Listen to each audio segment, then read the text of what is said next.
صبح یکشنبه شما بخیر باشد بیننده بینیت عزیز. بازم شالوی گلخوجه هستم در آغاز یک صبح نو در روبروی شما و امروز دوم سپتامبر است و پیشنهاد دارم که چون هر روز چند دقیقتون رو به ما ببخشید و با خبرهایی که تا حالا در دست ما هست آشنا شوید. خب شروع میکنم از اون که رئیس جمهوری تاجیکستان به مقامات پیشنهاد کرد دختران دندان، کارمندان کاشانه‌های حسن و سرتراش‌هایی را که باعث به بیماری سرایتی پیشدن ساکنان میشوند به جوابگری جنایی بکشند.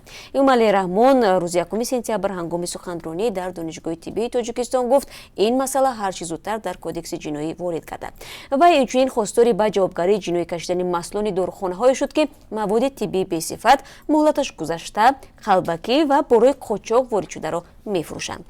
به قول پرزیدنت رحمان در حال حاضر در کشور بیش از 250 مرکز خصوصی طبابت دندان فعال است که وضع قسمی از آنها تشویش آور می باشد. او گفت سنجش‌ها نشان می‌دهند که در اکثر مؤسسه‌های خصوصی طبابت دندان معیارهای ساحه تندرستی رعایت نمی‌کردند. قسم زیادی اتاق و تجهیزات آنها با طلبات بهداشتی مطابقت نمی‌کند. چون این وضع باعث به بیماری‌های گوناگون سرایتی گرفتار شدن آدمانی می‌شود که به چنین مؤسسه‌ها مراجعت می‌کنند. از وزارت تندرستی و خدمات نظارت دولتی تندرستی خواسته شد که برای رفع چنین کمبودی‌ها چاره‌های قطعی بیاندیشند. طی چند سال اخیر مقامات تاجیکستان فعالیت 10 مؤسسه بهداشتی از جمله دندان پزشکی ها را بستند. در گذشته برخی از ساکنان شکایت کرده بودند که در پی طبابت یا کندن دندان دردمند خود در بعضی مرکزهای خصوصی دندان پزشکی به بیماری هپاتیت سی گرفتار شدند. از جمله ماه فوریه امسال وزارت تندرستی تاجیکستان فعالیت 22 دندان پزشکی را قطع کرد و مالکان این مؤسسه‌ها را برای رعایت نکردن قاعده‌های بهداشتی متهم نمود. 2 سال پیش مقامات در دوشنبه در 35 کاشانه حسن محل آرایش زنها هم قلف زدند. آنها گفتند که این کاشانه‌های حسن قاعده سانیتاری و گیگینی را رعایت نکردند و مقامات بهداشتی تاجیکستان سال 2013 از سرتراش‌ها خواستند تا به خاطر جلوگیری از گسترش ویروس نارسایی مسئولیت بدن از تراشیدن ریش میزوجان دست بکشند. خب به اون وقت مقامات گفته بودند در اکثر سرتراشخانه‌ها تیغ‌های ریشگیری را به طور باید دزینفکسیا نمی‌کنند.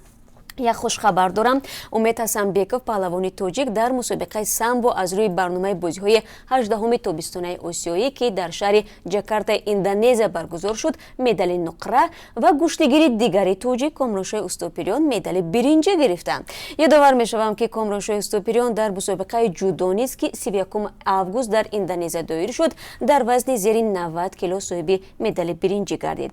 به همین ترتیب در بازی‌های 18 تابستانه آسیایی که در شهرهای جاکارتا و پالمبانگ اندونزیا روز یکشنبه 2 سپتامبر به انجام می‌رسند. الان منتخب تاجیکستان با کسب 4 مدال نقره و 3 مدال برنجی در حساب عمومی دسته در جای 30 است. و رو میارم به خبری دیگر. در تاجیکستان از این به بعد نه تنها امام خطیبان و امامان مسجدها بلکه سرخطیبان هم با موافقه با مقامات رسمی انتخاب میشوند. سرخطیبان که از حساب روحانیون معتبر منطقه خاص انتخاب میگردند در مسجدهای بزرگ ولایتی، شهری و ناحیوی امامتی میکنند و در میان مردم اعتقادمند آبروی بلند دارند. بر اساس قراری که حکومت آخر ماه آگوست قبول کرد، این روحانیون که صدها و هزاران نفر از پسشان نماز میگذارند و به موعظه هایشان گوش میدهند باید مثل امام خطیبان در نزد نمایندگان کمیته دین و شورای علمای اسلامی امتحان سپارند و سپس به مقام سرخطیبی تعیین شوند. در تاجیکستان حالا تقریبا 3850 مسجد ثبت نام شده است و هر یک از آنها خطیب، امام خطیب و یا سرخطیب دارند. در کمیته دین به رادیو آزادی گفتند که ترتیب انتخاب سرخطیبان عین انتخاب امام خطیبان مسجدهای 5 وقته است. یعنی نامزدی سرخطیب را مؤسسان مسجد، رئیسان محله ها و پیشوایان سنتی پیشنهاد میکنند و این نامزد تا رسیدن به مقام سرخطیب از چند مرحله میگذرد. هدف راه نیافتن ملاهای کم سواد و به منبر مسجدها بوده است. اما قرار نوی حکومت درباره انتخاب سرخطیبان با موافقه به مقامات دولتی بیشک سبب انتقاد حکومت تاجیکستان می شود که سالهای اخیر برای دخالت به حقوق مذهبی و محدود کردن آزادی‌های دینی مردم پیوسته تنقید می شود. بر اساس قانون اساسی تاجیکستان دین از دولت جدا است، ولی به گفته مقامات تنظیم مناسبت‌های بین دولت و اتحادیه‌های دینی ضرور است، زیرا اگر از یکدیگر جدا هم باشند به هم وابسته‌اند و به یکدیگر بودن نمی‌توانند. رو میاریم بر روسیه که در اونجا دادگاه نویای ژوکوفسکی قرار کرده است که دولت قدامов جوانی توجیکی متهم به آبوشی در هواپیمای مسکو دوشنبه تا 29 سپتامبر یعنی تا یک ماه دیگر در بازداشت بماند. دادگاه روز 31 آگوست قرار خود را صادر کرد و دولت قدامov به بازداشتگاه نویای کشیره مسکو انتقال یافت. دولت قدامov شام 29 آگوست در هواپیمای شرکت اورالسکی آویالینی که از مسکو به دوشنبه می آمد جنجال برپا کرده یک میماندار را لطو نمود. این حادثه باعث شد که هواپیما دوباره به مسکو برگردد و نشست اضطراری انجام دهد. حکیم دولت قدامov امکی دولت قدامov در صحبت با رادیو زاده گفت که برادرزاده‌اش تا انجام تشخیص در بازداشت باید بماند. تشخیص معین میکند که دولت قدامov سالم است و یا گرفتار بیماری روحی. دولت قدامov که حالا با گفته امکش همراه با وکیل مدافع هم صحبت کردند، این امکش پافشاری کرده است که جانش بیماری روحی دارد و خواستند که او را برای طبابت به تاجیکستان فرستند. ولی دادرس گفته است که تا نتیجه تشخیص معین نشود چنین تصمیم نمیگیرند. مفتشان گفتند که ظاهراً به بیماری روحی مانند است دولت قدامov، ولی باید این را تشخیص اعلام کند.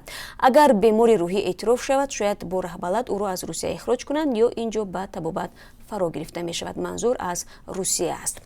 و یک خبر دیگر مربوط به زائران تاجیک است. گروه 210 نفری حجیان تاجیک روز 1 سپتامبر توسط هواپیمای تاجیک ایر از شهر مدینه عربستان سعودی به دوشنبه آمدند. مقامات کمیته دین تنظیم عنعنه و جشن و مراسم تاجیکستان گفتند که بازگشت نخستین گروه حجیان شام 31 آگوست به خوجند صورت گرفته بود. این معرکه تا 2 هفته دیگر ادامه خواهد کرد.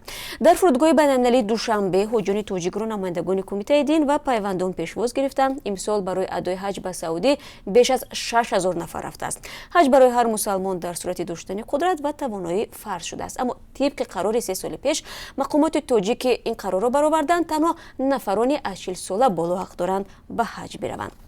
و یک خبر دیگر هم هست. ابوبکر عزیز خوجاєв صاحبکار شناخته تاجیک بعد دوره ادای جزایش از زندان آزاد شده است.